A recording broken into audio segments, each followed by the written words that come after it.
This is S.V. Maruti, lecturer in commerce, Sir C.R.R. College for Women, Yeluru. Today, I am teaching about problems and solutions on principles of financial ratios, short-term solvency ratios, that is liquidity ratios. అంటే ఆర్థిక నిష్పత్తులు దీంట్లో మనకి రెండు ఉంటాయి. ఒకటి దీర్ఘకాలిక పటిష్ఠిత నిష్పత్తులు, అలాగే స్వల్పకాలిక పటిష్ఠిత నిష్పత్తులు అని రెండు ఉంటాయి. దీంట్లో మనం ఇప్పుడు స్వల్పకాలిక పటిష్ఠిత నిష్పత్తులు అని దీని గురించి మనం తెలుసుకుందాం. దీన్నే మనకి లిక్విడిటీ నిష్పత్తులు అని కూడా అంటుంటారు. వీటి గురించి తెలుసుకుందాం. Okay, principles of financial ratios, short-term solvency ratios, that is liquidity ratios. అంటే షార్ట్ టర్మ్ సాల్వెన్సీ రేషియోస్ స్వల్పకాలిక పటిష్ఠిత నిష్పత్తులు, దీన్నే లిక్విడిటీ నిష్పత్తులు అని కూడా అంటుంటారు. The financial position of A business is judged from long term and short term point of view. సంస్థ యొక్క ఆర్థిక పరిస్థితి అనేది రెండు రకాలుగా మనం కొలుస్తుంటారు. ఒకటి దీర్ఘకాలంలోనో అలాగే స్వల్పకాలంలో కూడా చెప్తుంటారు. In the long term solvency is tested and in the short term liquidity is tested. అంటే దీర్ఘకాలంలో అయితే కనుక దాన్ని పరీక్షించే విధానాన్ని ఏమని పిలుస్తారు? సాల్వెన్సీ అంటే పటిష్టత అని పిలుస్తుంటారు. And in the short term liquidity is tested. స్వల్పకాలికంలో అయితే దాన్ని పరీక్షించే విధానాన్ని ఏమని పిలుస్తారు? లిక్విడిటీ అని పిలుస్తుంటారు. Solvency means the ability of an enterprises to meet its obligations, that is liabilities. ఇక్కడ మనకి పటిష్టత అని అంటే ఏంటి అంటే కనుక వ్యాపార సంస్థ తన రుణ బాధ్యతలను చెల్లించే శక్తిని కలిగి ఉండుట. వ్యాపార సంస్థ తన రుణ బాధ్యతను చెల్లించే శక్తిని కలిగి ఉండుట అని అంటుంటారు.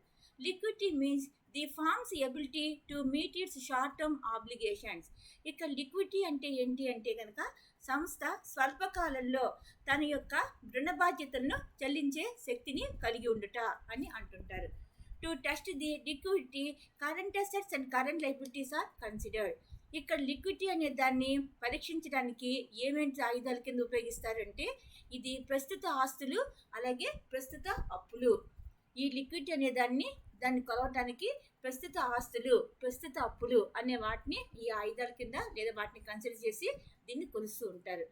ఇక్కడ the following are the important liquidity ratios. ఇక్కడ లిక్విడిటీ రేషియోస్ అనేవి మూడు రకాల కింద ఉంటుంటాయి. ఫస్ట్ ది కరెంట్ రేషియో ప్రస్తుత నిష్పత్తి, అలాగే క్విక్ రేషియో అంటే శీఘ్ర నిష్పత్తి, దీన్నే యాసిడ్ టెస్ట్ రేషియో ఆమ్ల పరీక్ష నిష్పత్తి. యాసిడ్ టెస్ట్ రేషియో మీన్స్ ఆమ్ల పరీక్ష నిష్పత్తి అని కూడా అంటుంటారు. Next the super quick ratio అతి శీఘ్ర నిష్పత్తి అని కూడా అంటుంటారు. ఈ మూడు కూడా దీంట్లో ముఖ్యమైనవి చెప్పొచ్చు అనమాట. Okay, first one, current ratio. Current ratio may be defined as the relationship between current assets and the current liabilities. The ratio is also worked as the working capital ratio. ఇక కరెంట్ అసెట్స్ అంటే current ratio అంటే ఏంటి అంటే కనుక current ratio may be defined as the relationship between the current assets and the current liabilities. Current assets అంటే ప్రస్తుత ఆస్తులకి, current liabilities ప్రస్తుత అప్పులకి, ప్రస్తుత ఆస్తులకి ప్రస్తుత అప్పులకి వీటి మధ్య సంబంధం ఏ విధంగా ఉంటుంది అని తెలియచేసే దాన్ని ఏమని పిలుస్తాం?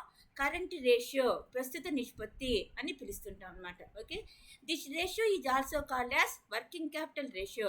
దీన్నే నిర్వహణ మూలధన నిష్పత్తి, వర్కింగ్ క్యాపిటల్ రేషియో నిర్వహణ మూలధన నిష్పత్తి అని కూడా అంటుంటారు.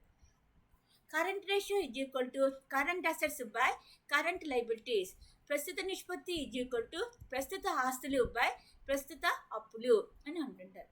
Okay, current assets is equal to cash in hand. ప్రస్తుత ఆస్తులు అంటే ఏంటి అని అంటే కనుక క్యాష్ ఇన్ హ్యాండ్ చేతిలో నగదు, క్యాష్ ఎట్ బ్యాంక్ బ్యాంకులో నగదు, మార్కెటబుల్ సెక్యూరిటీస్ అంటే మార్కెట్లో ఉన్నటువంటి సెక్యూరిటీస్, అలాగే షార్ట్ టర్మ్ ఇన్వెస్ట్మెంట్స్ స్వల్పకాలిక పెట్టుబడులు, బిల్స్ రిసీవబుల్ వసూలు బిల్లులు, క్లోజింగ్ స్టాక్ ముగింపు సరుకు, అవుట్ స్టాండింగ్ ఇన్కమ్స్ రావాల్సినటువంటి ఆదాయాలు, ఎక్రూడ్ ఇన్కమ్స్ సంచిత ఆదాయాలు.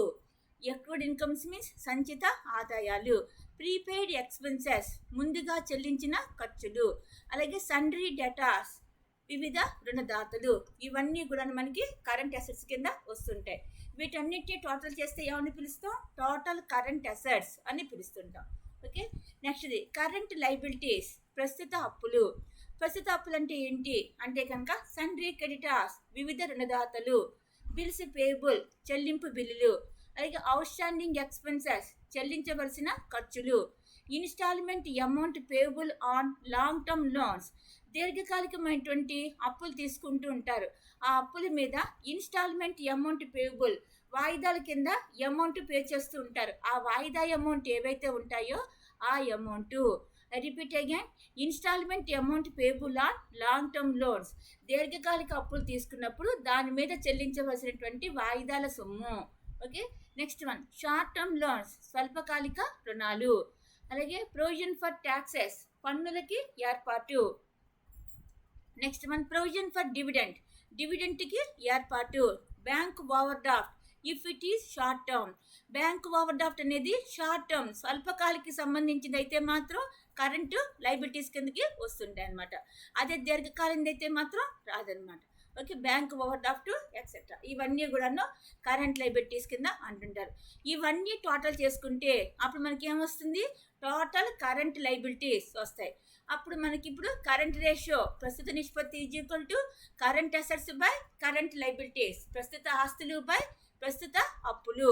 అది వేసుకుంటే మనకి ఇప్పుడు కరెంట్ రేషియో అనేది వస్తుంది. Okay, next one second one quick ratio శీఘ్ర నిష్పత్తి. It is defined as the relationship between quick assets to quick liabilities. Quick ratio అంటే ఏంటి అంటే కనుక క్విక్ అసెట్స్కి క్విక్ లైబిలిటీస్కి అంటే శీఘ్ర ఆస్తులు శీఘ్ర అప్పులు ఈ రెండింటికి మధ్య సంబంధాన్ని తెలియజేసే దాన్ని ఏమని పిలుస్తాము, క్విక్ రేషియో శీఘ్ర నిష్పత్తి అని పిలుస్తుంటాం. This ratio is also called as acid test ratio or liquidity ratio. దీన్ని యాసిడ్ టెస్ట్ రేషియో ఆమ్ల పరీక్ష నిష్పత్తి. యాసిడ్ టెస్ట్ రేషియో మీన్స్ ఆమ్ల పరీక్ష నిష్పత్తి. అలాగే లిక్విడిటీ రేషియో లిక్విడిటీ నిష్పత్తి అని కూడా అంటుంటారు. Okay, next one quick ratio is equal to quick assets by quick liabilities. శీఘ్ర నిష్పత్తి ఈజ్ ఈక్వల్ టు శీఘ్ర ఆస్తులు బై శీఘ్ర అప్పులు. ఓకే, క్విక్ అసెట్స్ శీఘ్ర ఆస్తులు అంటే ఏంటి అంటే కనుక క్యాష్ ఇన్ హ్యాండ్ చేతిలో నగదు, క్యాష్ ఎట్ బ్యాంక్ బ్యాంకులో నగదు, మార్కెటబుల్ సెక్యూరిటీస్ మార్కెట్లో ఉన్నటువంటి సెక్యూరిటీస్, షార్ట్ టర్మ్ ఇన్వెస్ట్మెంట్ స్వల్పకాలిక పెట్టుబడులు, బిల్స్ రిసీవబుల్ వసూలు బిల్లులు, డెటార్స్ అంటే రుణగ్రస్తులు ఇవన్నీ కూడా దీనిలోకి వస్తుంటాయి. Note the following items are not to be included in the quick assets. దీనిలో మనకి ఈ కింద మనకి ఏవైతే చెప్తున్నారో అవన్నీ కూడాను శీఘ్ర ఆస్తుల కిందకి రావు. అంటే కొన్ని శీఘ్రంగా తొందరగా నగదులోకి మార్చుకోవటానికి వీలైనటువంటివి ఏవైతే ఉంటాయో అవన్నీ కూడాను quick assets. The assets which are easily transfer from into the cash is called as the quick assets. The assets which are easily transferred from into the cash is called as the quick assets. త్వరగా నగదులోకి మార్చుకోవటానికి వీలైనటువంటి ఆస్తులు ఏవైతే ఉంటాయో వాటిని ఏమని పిలుస్తాం, quick assets శీఘ్ర ఆస్తులు అని పిలుస్తుంటాం అనమాట. అందువలన ఇప్పుడు చెప్పినవి మాత్రమే మనకి శీఘ్ర ఆస్తుల కిందకి వస్తుంటాయి. ఇప్పుడు మనకి కింద ఇచ్చినటువంటి ఇవన్నీ కూడాను శీఘ్ర ఆస్తుల్లోకి రావు. The following items are not to be included in the quick assets. ఇవి కింద చెప్పినవన్నీ కూడాను శీఘ్ర ఆస్తుల్లోకి రావు. క్లోజింగ్ స్టాక్ ముగింపు సరుకు, ప్రీపెయిడ్ ఎక్స్పెన్సెస్ ముందుగా చెల్లించిన ఖర్చులు, అవుట్ స్టాండింగ్ ఇన్కమ్స్ అంటే రావాల్సినటువంటి ఆదాయాలు, ఎక్రూడ్ ఇన్కమ్స్ సంచిత ఆదాయాలు, ఈజీలీ నాట్ రిసీవబుల్ డెటార్స్లో అంటే రుణగ్రస్తుల్లో మనకి 3 రకాలు ఉంటాయి. ఒకటి గుడ్, రెండోది డౌట్ఫుల్, మూడోది బ్యాడ్. అంటే ఏంటి, ఫస్ట్ది మంచివి ఉంటాయి కొన్ని, అంటే ఖచ్చితంగా వచ్చేసే రుణగ్రస్తులు మనం అప్పులు ఇచ్చినప్పుడు వాళ్ళ దగ్గర నుంచి మళ్ళీ తిరిగి మనకి వచ్చేస్తాయి. వాటిని ఏమని పిలుస్తాం, గుడ్ అంటాం. రెండోది ఏంటి డౌట్ఫుల్, కొంతవరకు రావచ్చు రాకపోవచ్చు, వాటిని ఏమని పిలుస్తాం డౌట్ఫుల్ సంశయాత్మకమైనవి అంటుంటాం. మూడోది బ్యాడ్, అసలు రాని బాకీలు అనేవి మూడోది ఉంటుంటాయి. కాబట్టి ఇలాంటివి అయితే కనుక ఈజీలీ నాట్ రిసీవబుల్ డెటార్స్ అంటే డౌట్ఫుల్, అలాగే బ్యాడ్ ఇవి రెండు కూడాను దీంట్లోకి రావు. ఈజీగా వచ్చే ఉంటే కనుక అవి మాత్రమే ఉంటాయి. అంటే గుడ్ ఒక్కటి మాత్రం క్విక్ అసెట్స్ కింద తీసుకుంటాము. అలాగే డౌట్ఫుల్ అలాగే బ్యాడ్ ఇవి రెండు కూడాను మనము దీనిలోకి తీసుకోకూడదు. దాన్ని ఇక్కడ రాసా చూడండి, ఈజీలీ నాట్ రిసీవబుల్ డెటార్స్. అంటే నగదు తొందరగా రుణగ్రస్తుల దగ్గర నుంచి రానటువంటి ఏవైతే ఉంటాయో అవి తీసుకోకూడదు. Okay, next one, bills receivable likely to be dishonoured. వసూలు బిల్లుల్లో మనకి డిజానర్డ్, దాంట్లో మనకి అనాదరణ చెందినవి ఉంటాయి. ఆ అనాదరణ చెందినవి ఏవైతే ఉంటాయో అవి తీసుకోకూడదు. అంటే ఆదరణ చెందినవి మాత్రమే, హానర్ అయినటువంటి బిల్స్ రిసీవబుల్ మాత్రమే వస్తాయి. డిజానర్డ్ బిల్స్ రిసీవబుల్ అనేవి రావు, అనాదరించబడినటువంటివి దీనిలోకి రావు. ఓకే, ఇవన్నీ కూడాను క్విక్ అసెట్స్ కింద తీసుకుంటాం. నెక్స్ట్ క్విక్ లయబిలిటీస్, శీఘ్రమైనటువంటి అప్పులు. శీఘ్రమైన అప్పులు ఏంటి అంటే quick liabilities includes all current liabilities except bank over draft. ఇక్కడ కరెంట్ లయబిలిటీస్ ఏవైతే ఉన్నాయో అవన్నీ కూడాను క్విక్ లయబిలిటీస్ కిందే ఉంటాయి, కానీ దాంట్లో బ్యాంక్ ఓవర్ డ్రాఫ్ట్ ఏదైతే ఉంటుందో అది రాదు. కాబట్టి quick liabilities is equal to current liabilities minus bank over draft. శీఘ్ర అప్పులు ఈజ్ ఈక్వల్ టు ప్రస్తుత అప్పులు మైనస్ బ్యాంక్ ఓవర్ డ్రాఫ్ట్ అనేది మనం ఇక్కడ తీసుకుంటాం. Okay, next one, super quick ratio, అతి శీఘ్ర నిష్పత్తి. This ratio indicates the relationship between the super quick assets to current liabilities. This ratio is also known as absolute liquid ratio or cash position ratio. ఈ రేషియోని అనేది super quick ratios, super quick assets అంటే అతి శీఘ్రమైనటువంటి ఆస్తులకి, current లయబిలిటీస్కి వీటి మధ్య ఉన్నటువంటి సంబంధాన్ని ఇది తెలియచేస్తూ ఉంటుంటుంది. అలాగే ఈ నిష్పత్తిని ఏమని పిలుస్తుంటామంటే కనుక absolute liquid ratio or cash position ratio. దీన్ని అతి శీఘ్ర నిష్పత్తి లేదా నగదు నిష్పత్తి అని కూడా అంటుంటారు. దీన్నే మనం ఇక్కడ ఖచ్చిత ద్రవ్యత నిష్పత్తి, అబ్సల్యూట్ లిక్విడ్ రేషియో అంటే ఏంటి, ఖచ్చిత ద్రవ్యత నిష్పత్తి. సూపర్ క్విక్ రేషియో అంటే ఏంటి, అతి శీఘ్ర నిష్పత్తి. క్యాష్ పొజిషన్ రేషియో అంటే ఏంటి, నగదు స్థితి నిష్పత్తి లేదా అతి శీఘ్ర నిష్పత్తి లేదా ఖచ్చిత ద్రవ్యత నిష్పత్తి అని కూడా అంటుంటారు. ఇంగ్లీష్లో సూపర్ క్విక్ రేషియో లేదా అబ్సల్యూట్ లిక్విడ్ రేషియో లేదా క్యాష్ పొజిషన్ రేషియో అని అంటుంటారు. ఈ మూడు కూడా ఒకటే మాట. Okay, next one, super quick ratio, super quick assets. Super quick assets అంటే ఏంటి అంటే కనుక ఏంటంటే దీంట్లో మనకి కరెంట్ అసెట్స్ ఉంటే కనుక దాంట్లో త్వరగా క్యాష్లోకి కన్వర్ట్ అయ్యేటువంటి వాటిని క్విక్ అసెట్స్ అంటాం. ఆ క్విక్ అసెట్స్లో ఇంకా త్వరగా క్యాష్లోకి కన్వర్ట్ అయ్యే దాన్ని ఏమని పిలుస్తామో సూపర్ క్విక్ అసెట్స్ అంటాం, అతి శీఘ్ర ఆస్తులు అని అంటుంటాం. వాటిలో ఏంటి అంటే కనుక క్యాష్ ఇన్ హ్యాండ్, చేతిలో నగదు, క్యాష్ ఎట్ బ్యాంక్, బ్యాంకులో నగదు, మార్కెటబుల్ సెక్యూరిటీస్, మార్కెట్లో ఉన్న సెక్యూరిటీస్, షార్ట్ టర్మ్ ఇన్వెస్ట్మెంట్స్, స్వల్పకాలికమైనటువంటి పెట్టుబడులు. దీనిలో note, the following assets are not to be included in the super quick assets. ఈ కింద చెప్పబడినవి సూపర్ క్విక్ అసెట్స్ కింద రావు. క్లోజింగ్ స్టాక్, ముగింపు సరుకు, ప్రిలిమినరీ ఎక్స్పెన్సెస్, ప్రాథమిక ఖర్చులు, అవుట్ స్టాండింగ్ ఇన్కమ్స్ అంటే రావాల్సినటువంటి ఆదాయాలు, ఎక్రూడ్ ఇన్కమ్ సంచిత ఆదాయాలు, బిల్స్ రిసీవబుల్ వసూలు బిల్లులు, డేటార్స్ కూడా దీనిలోకి రావమ్మా, డేటార్స్ కూడా రాసుకోండి. డేటార్స్ రుణగ్రస్తులు ఇవి కూడా దీనిలోకి రావు ఇవి. ఓకే, ఇప్పుడు ఈ మూడు కూడాను మోస్ట్ ఇంపార్టెంట్వి, ఎగ్జామ్స్లో డెఫినెట్గా దీనిలో మనకి కరెంట్ రేషియోని కానీ లేకపోతే క్విక్ అసెట్స్ క్విక్ రేషియో కానీ సూపర్ క్విక్ రేషియో కానీ వీటిల్లోంచి ఏదైనా రెండు అడగచ్చు. కాబట్టి మూడు కూడాను ఇంపార్టెంట్వి. ఇక్కడ note, while calculating these ratios the denominator is taken as 1. ఇక్కడ మనకి క్యాలిక్యులేట్ చేసేటప్పుడు ఈ నిష్పత్తిని క్యాలిక్యులేట్ చేసేటప్పుడు ఈ సూక్ష్మీకరిస్తాం అంటే ఆన్సర్ వస్తుంది కదా, ఆ ఆన్సర్ వచ్చిన తర్వాత ఆ వచ్చేదాన్ని హారాన్ని 1 తోటి తీసుకోవాల్సి ఉంటుంది. అంటే ఫర్ ఎగ్జాంపుల్ మన ఆన్సరు 2 అనుకోండి, అప్పుడు మనం ఏమని రాయాలంటే 2:1 అంటే దీన్ని ఇక్కడ 1 తోటి దీన్ని క్యాలిక్యులేట్ చేస్తుంటారు అన్నమాట. దాన్ని ఇండికేట్ చేసేటప్పుడు 1 అని ఇండికేట్ చేయాలి. సపోజ్ మన ఆన్సరు 2 అని వచ్చింది అనుకోండి, అప్పుడు ఏమని రాయాలి మనం 2:1. సపోజ్ మన ఆన్సరు 5 వచ్చింది అనుకోండి, అప్పుడు మనం ఏమని రాయాలి 5:1. అలాగే సపోజ్ మన ఆన్సరు 10 అని వచ్చింది అనుకోండి, ఏమని రాయాలి మనం 10:1. అంటే ఆన్సర్ని ఎప్పుడు కూడాను 1 తోటి ఇండికేట్ చేయాలి. అదే ఇక్కడ చెప్తున్నారు. While calculating these ratios, the denominator is taken as 1. ఇక్కడ మనం క్యాలిక్యులేట్ చేసేటప్పుడు ఆ డినామినేటర్ని 1 తోటి ఇండికేట్ చేయాలి.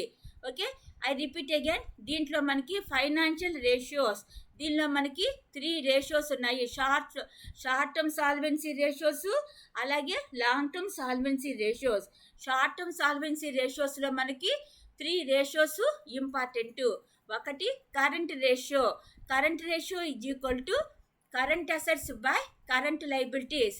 ప్రస్తుత నిష్పత్తి ఈజ్ ఈక్వల్ టు ప్రస్తుత ఆస్తులు బై ప్రస్తుత అప్పులు. రెండోది క్విక్ రేషియో, శీఘ్ర నిష్పత్తి.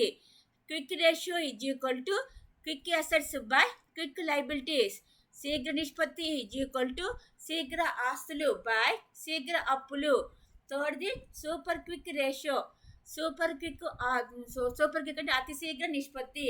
అతి శీఘ్ర నిష్పత్తి అన్నప్పుడు అతి శీఘ్ర నిష్పత్తిలో మనకి 3 రకాలైనటువంటి ఉంటుంటాయి. దీనిలో మనకి సూపర్ క్విక్ రేషియోలో మీకు ప్రిన్సిపల్ చెప్పలేదమ్మా, రాసుకోండి ఇక్కడ. Super quick ratio is equal to super quick assets by current liabilities. Super quick ratio is equal to super quick assets by current liabilities. అంటే అతి శీఘ్ర ఆస్తులు బై ప్రస్తుత అప్పులు. అతి శీఘ్ర ఆస్తులు బై ప్రస్తుత అప్పులు అని రాసుకోవాల్సి ఉంటుంది. ఓకే, ఇక్కడ మనకి సూపర్ క్విక్ అసెట్స్ అంటే కనుక cash in hand, cash at bank, marketable securities, short term investments, చేతిలో నగదు, బ్యాంకులో నగదు, అలాగే మార్కెటబుల్ సెక్యూరిటీస్, అలాగే స్వల్పకాలికమైన పెట్టుబడులు, ఇవన్నీ కూడా దీనిలోకి వస్తుంటాయి. ఓకే, ప్రస్తుత అప్పులు ఆల్రెడీ మీకు తెలుసు కదా, అవి మనం ఇక్కడ క్యాలిక్యులేట్ చేస్తూ ఉంటున్నాం. ఓకే, ఇప్పుడు దీని మీద ఒక ప్రాబ్లం చేద్దాం, చూడండి. Okay, problems and solutions on short term solvency ratios. స్వల్పకాలికమైనటువంటి ఈ పార్టిషన్ నిష్పత్తుల మీద ప్రాబ్లమ్స్ చూడండి. Problem number 1. From the following information calculate liquidity ratios. ఈ లిక్విడిటీ రేషియోస్ని క్యాలిక్యులేట్ చేయమంటున్నారు. స్టాక్ సరుకు 60,000, డెటార్స్ రుణగ్రస్తులు 70,000, క్యాష్ నగదు 20,000, బిల్స్ రిసీబుల్ వసూలు బిల్లులు 30,000, ప్రీపెయిడ్ ఎక్స్పెన్సెస్ ముందుగా చెల్లించిన ఖర్చులు 10,000, ల్యాండ్ అండ్ బిల్డింగ్స్ భూమి భవనాలు 1 lakh, గుడ్ విల్ 50,000, క్రెడిటార్స్ రుణదాతలు 20,000, బిల్స్ పేయబుల్ చెల్లింపు బిల్లులు 15,000, ప్రొవిజన్ ఫర్ ట్యాక్సెస్ పన్నులకు ఏర్పాటు 18,000, అవుట్ స్టాండింగ్ ఎక్స్పెన్సెస్ చెల్లించవలసిన ఖర్చులు 7,000, బ్యాంకు ఓవర్ డ్రాఫ్ట్ 25,000, డిబెంచర్లు 75,000. ఇది ప్రాబ్లం. ఇప్పుడు మన ఇక్కడ క్యాలిక్యులేట్ చేయమంటున్నారు. లిక్విడిటీ రేషియోస్ అన్నా, షార్ట్ టర్మ్ సాల్వెన్సీ రేషియోస్ అన్నా ఇవన్నీ కూడాను ఒకటే ఉంటాయి. ఓకే, దీనిలో మనకి ఎన్ని ఉంటాయి ప్రిన్సిపల్స్? 3 ప్రిన్సిపల్స్ ఉన్నాయి. ఒకటి కరెంట్ రేషియో, రెండోది క్విక్ రేషియో, మూడోది సూపర్ క్విక్ రేషియో. ఈ 3 కూడా దీంట్లో important. Okay, first one current ratio, ప్రస్తుత నిష్పత్తి. ప్రిన్సిపల్ ఏంటి? Current assets by current liabilities, ప్రస్తుత ఆస్తులు బై ప్రస్తుత అప్పులు. ఇది ప్రిన్సిపల్, ముందు అది రాసుకోండి. తర్వాత ఇప్పుడు కరెంట్ అసెట్స్, ప్రస్తుత ఆస్తులు ఏంటి? ఒక్కొక్కటి లైన్గా తీసుకోండి. మనకి ఇచ్చిన ప్రాబ్లంలో లైన్గా తీసుకోండి. ఫస్ట్ వన్ క్లోజింగ్ స్టాక్, ముగింపు సరికి ఎంత? 60,000, ప్లస్ క్యాష్ నగదు 20,000, ప్లస్ డెటార్స్ రుణగ్రస్తులు 70,000, ప్లస్ బిల్స్ రిసీబుల్ వసూలు బిల్లులు 30,000, ప్లస్ ప్రీపెయిడ్ ఎక్స్పెన్సెస్ ముందుగా చెల్లించిన ఖర్చులు 10,000. ఇవన్నీ టోటల్ చేయండి. ఎంత వచ్చినాయి? 1,90,000. దేర్ఫోర్ టోటల్ కరెంట్ అసెట్స్ మొత్తము ప్రస్తుత ఆస్తులు ఎంతైనాయి? 1,90,000. ఓకే, అలాగే కరెంట్ లైబిలిటీస్ ప్రస్తుత అప్పులు, ఇవన్నీ లైన్గా తీసుకోండి. మనకి ఇచ్చిన ప్రాబ్లంలో ఏమేమి ఉన్నాయి? క్రెడిటార్స్ రుణదాతలు 20,000, ప్లస్ బిల్స్ పేయబుల్ చెల్లింపు బిల్లులు 15,000, ప్లస్ ప్రొవిజన్ ఫర్ ట్యాక్సెస్ పన్నుల కొరకు ఏర్పాటు 18,000, ప్లస్ అవుట్ స్టాండింగ్ ఎక్స్పెన్సెస్ చెల్లించవలసిన ఖర్చులు 7,000, ప్లస్ బ్యాంక్ ఓవర్ డ్రాఫ్ట్ 25,000. ఇవన్నీ టోటల్ చేయండి. అప్పుడు ఎంత వచ్చినాయి? 85,000. అప్పుడు టోటల్ కరెంట్ లైబిలిటీస్ ఎంత అనమాట? 85,000. దేర్ఫోర్ కరెంట్ రేషియో ప్రస్తుత నిష్పత్తి, current assets by current liabilities ప్రస్తుత ఆస్తులు బై ప్రస్తుత అప్పులు. ప్రస్తుత ఆస్తులు ఎంత వచ్చినాయి? 1,90,000. అలాగే కరెంట్ లైబిలిటీస్ ప్రస్తుత అప్పులు ఎంత? 85,000.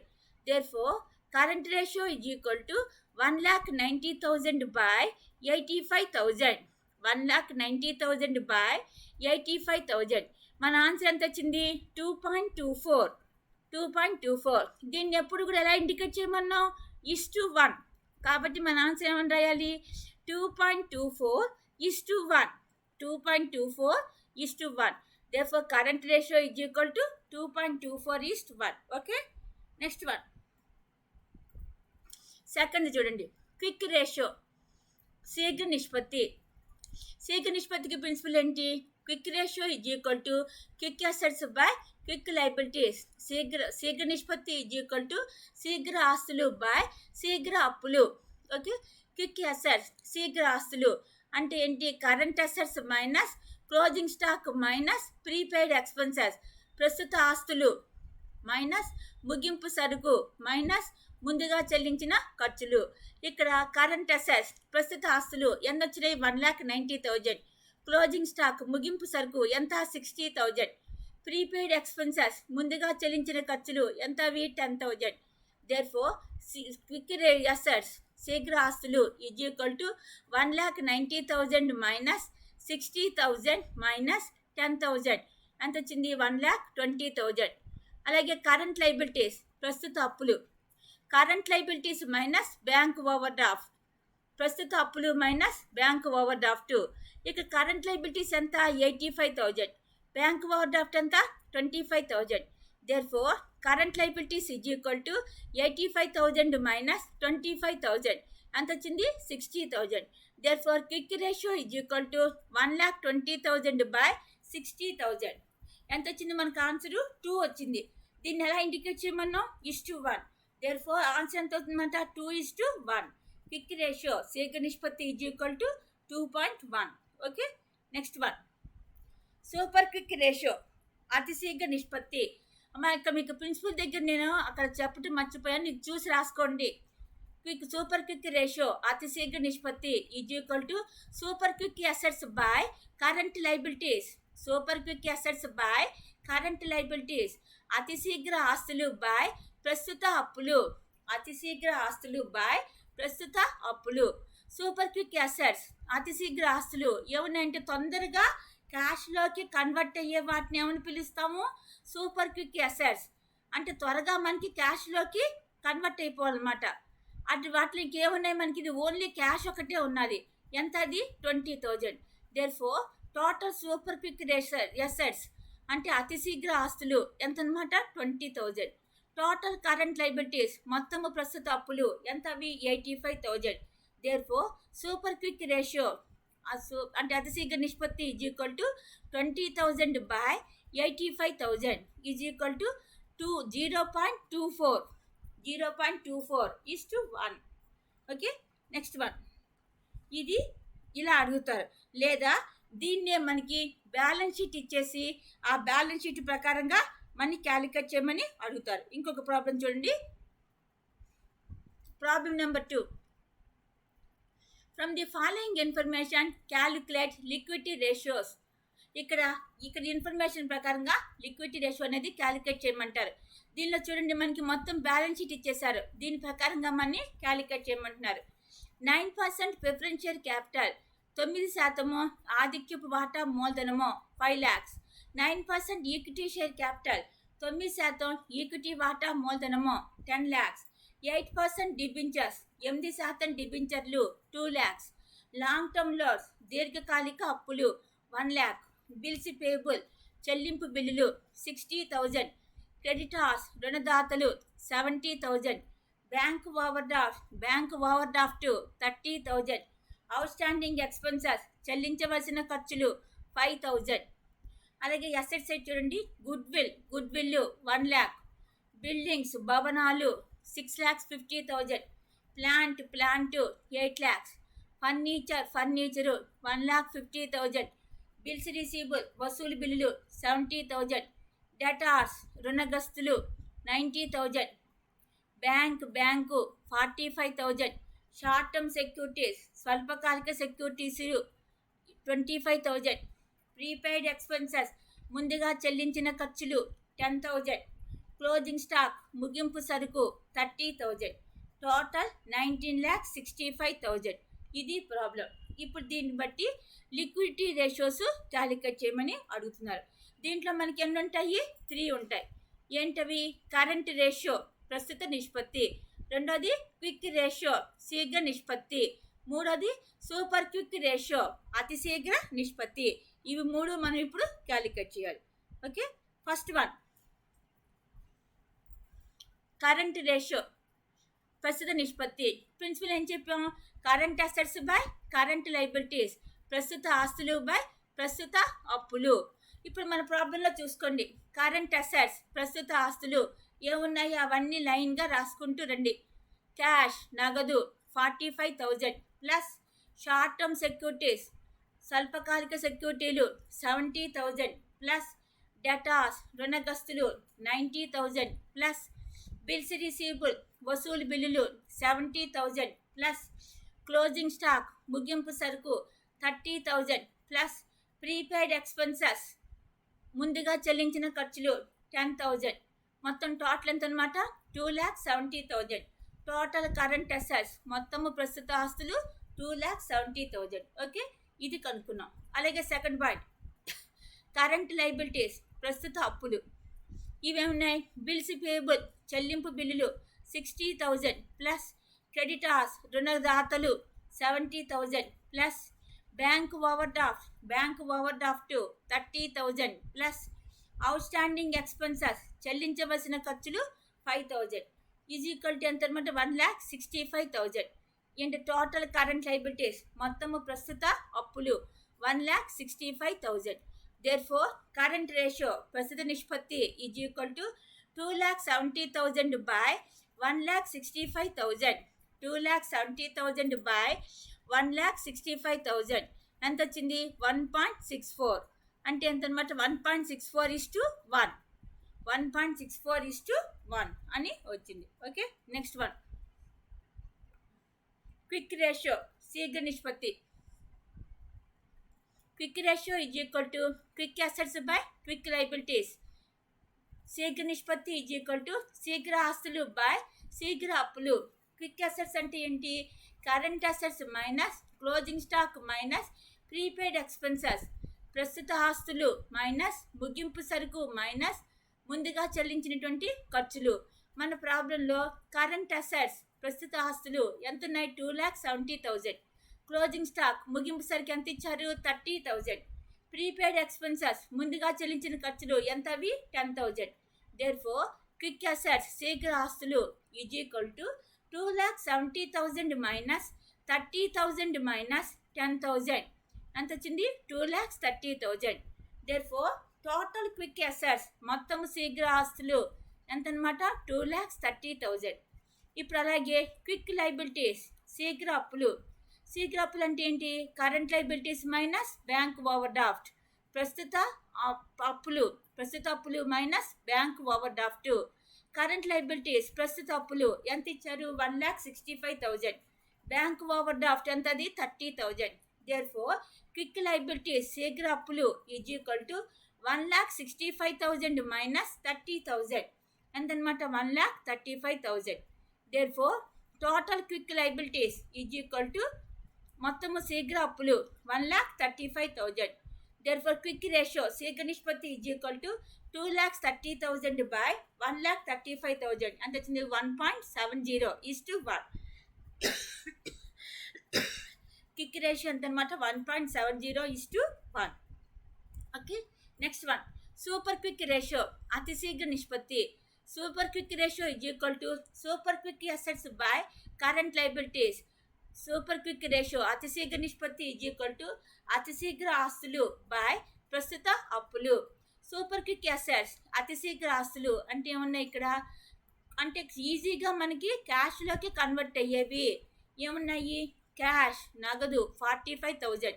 షార్ట్ టర్మ్ సెక్యూరిటీస్ ఎంతవి అంటే స్వల్పకాలిక సెక్యూరిటీస్ 25,000. ఇవి రెండు యాడ్ చేసుకోండి ఎంత వచ్చినాయి 70,000.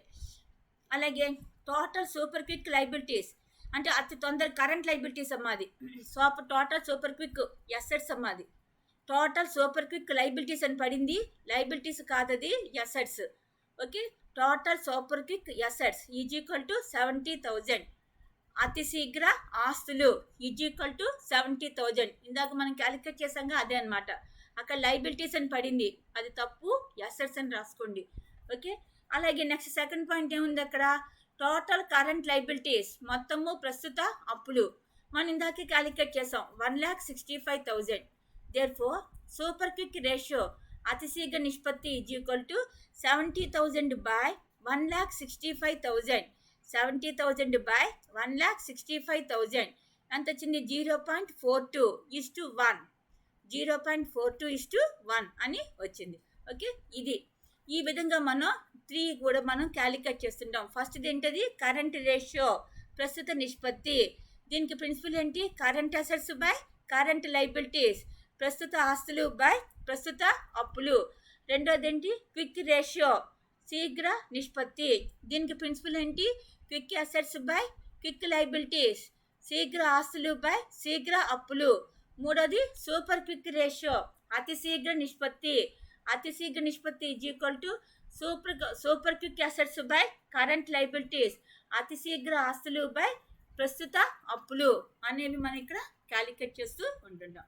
ఓకే, ఈ 3 కూడా మోస్ట్ ఇంపార్టెంట్వి, బాగా నేర్చుకోవాలి. ఓకే, దీని మీద ప్రాక్టికల్ ప్రాబ్లమ్స్ మీకు వాట్సాప్లో పెడుతున్నాను, అవి బాగా ప్రాక్టీస్ చేయండి. Okay, I will continue in the next class. Thank you.